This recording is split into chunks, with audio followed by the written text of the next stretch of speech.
வெப்பம் அதிகமாக இருக்கும், உங்களால் கண்ணை பார்க்க முடியாது. முழுமையாக உள்ளே இருக்கும்போது சந்திரன் இருக்கும், அந்த இடத்துல ஒரு குளுமை இருக்கும், ஒரு கூல்னஸ் இருக்கும். அதுவும் கிடையாது. அதாவது சந்திரனிடத்திலிருந்து வரக்கூடிய அந்த மூணிலிருந்து வரக்கூடிய ஒரு வெளிச்சம் நேரடியான ஒரு சக்தி இல்லை. It is a reflection. The light has been borrowed from the sun. அதோட தன்மை வேறு மாதிரி இருக்கும். ஆனால் அந்த விடியற்காலை என்ற பொழுது இருக்குது அல்லவா, அந்த நேரத்தில் என்ன நடக்குதுன்னா, அந்த சூரியனின் முழு வெப்பத்துக்கும் வரவில்லை, ஒரு குளிர்ந்த தன்மையும் இல்லை. இது ரெண்டும் சேர்ந்த ஒரு தன்மையில் அந்த நேரத்தில் ஒரு சக்தி, அற்புதமான ஒரு மாற்றம் வெளியிலும் நடக்கிறது, உடம்புக்குள்ளேயும் நடக்கிறது. ஸோ இந்த நேரத்தில் விழிப்பாக இருந்து எது செய்தாலும் அது மிக சக்தியாக இருக்கும். It directly goes to your unconscious mind. ஏன்னா நீங்கள் தூக்கத்தில் உங்களுடைய கான்ஷியஸ் மைண்டு வேலை செய்யாது.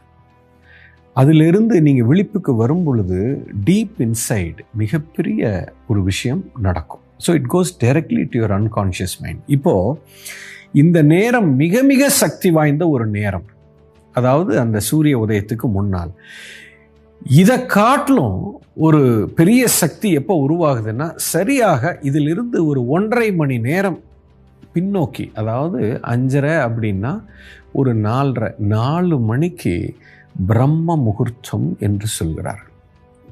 அந்த நேரத்தில் இந்த whole energy is getting prepared to blast. அதாவது எல்லாம் ஒரு மயான அமைதியிலிருந்து சக்தி வெளிநோக்கமாக இயற்கையில் மிகப்பெரிய ஒரு மாற்றம் நடக்கிறது. அந்த நேரத்தில் there is a center point in your body which is connected to the whole cosmos. இப்போது சராசரியாக ஒரு மனிதன் விழிப்பாக இருக்கும்போது இந்த மனதில் தான் நீங்கள் வாழ்ந்து கொண்டு இருக்கிறீங்க, மனதில் சிக்கி இருக்கிறீங்க. இந்த மனம் தாண்டிய ஒரு மூலம் நமக்குள்ளே உட்கார்ந்து கொண்டு இருக்குது. இதை சென்டர், அதாவது மூலம் அப்படின்னா சென்டர்னு சொல்லலாம். அந்த மூலத்தை தொடுவதற்கான ஒரு வாய்ப்பு இருக்கிறது. அந்த மூலமும் பிரபஞ்ச சக்தியோட தொடர்பில் இருக்குது, மிகப்பெரிய ஒரு தொடர்பு.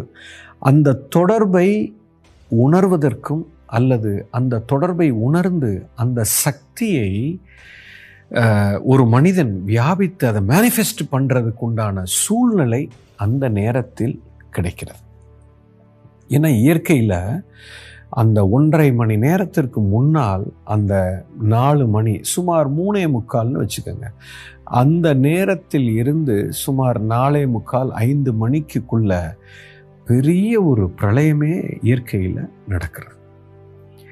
ஸோ அந்த நேரத்தில் மூலத்தோடு நான் தொடர்பு கொள்ளும் பொழுது எனக்குள்ள மிகப்பெரிய ஒரு சக்தி உருவாகிறது.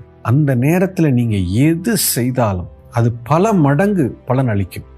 அந்த நேரத்தில் நீங்கள் க்ரியேட்டிவாக ஏதோ ஒன்று பண்ணுறீங்க. இப்போ நீங்கள் எந்த ப்ரொஃபஷனில் இருந்தாலும் சரி, நீங்கள் ஒரு ஆர்டிஸ்டாக இருக்கிறீங்க, அல்லது ஒரு பாடகராக இருக்கீங்க, அல்லது ஒரு இசையமைப்பாளராக இருக்கிறீங்க, அல்லது ஸ்டூடெண்ட்டாக படிக்கிறீங்க, அல்லது ஒரு ஆர்கிடெக்டாக இருக்கிறீங்க, அல்லது எந்த ஒரு கிரியேட்டிவ் ஃபீல்டில் இருக்கக்கூடிய மனிதர்கள் அத்தனை பேரும் இந்த நேரத்தை விடமாட்டாங்க.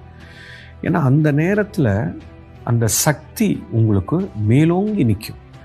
உங்களுக்குள்ளே இருக்கிற அந்த மூலமும் அந்த வெளியில் இருக்கக்கூடிய அந்த சக்தி பிழம்போட ஒரு தொடர்பு ரொம்ப ஆதிக்கம் அதிகமாக இருக்கும். முழு சக்தியோட அந்த நேரத்தில் ஒரு தியானம் பண்ணலாம், அல்லது க்ரியேட்டிவாக நீங்கள் ஏதாவது பண்ணலாம், அல்லது நீங்கள் ஸ்டூடெண்ட்டாக இருந்தால் படிக்கலாம், என்ன வேணால் செய்யலாம். இந்த நேரத்தை கோட்டை விடவே கூடாது, இந்த நேரத்தை தவற விடவே கூடாது.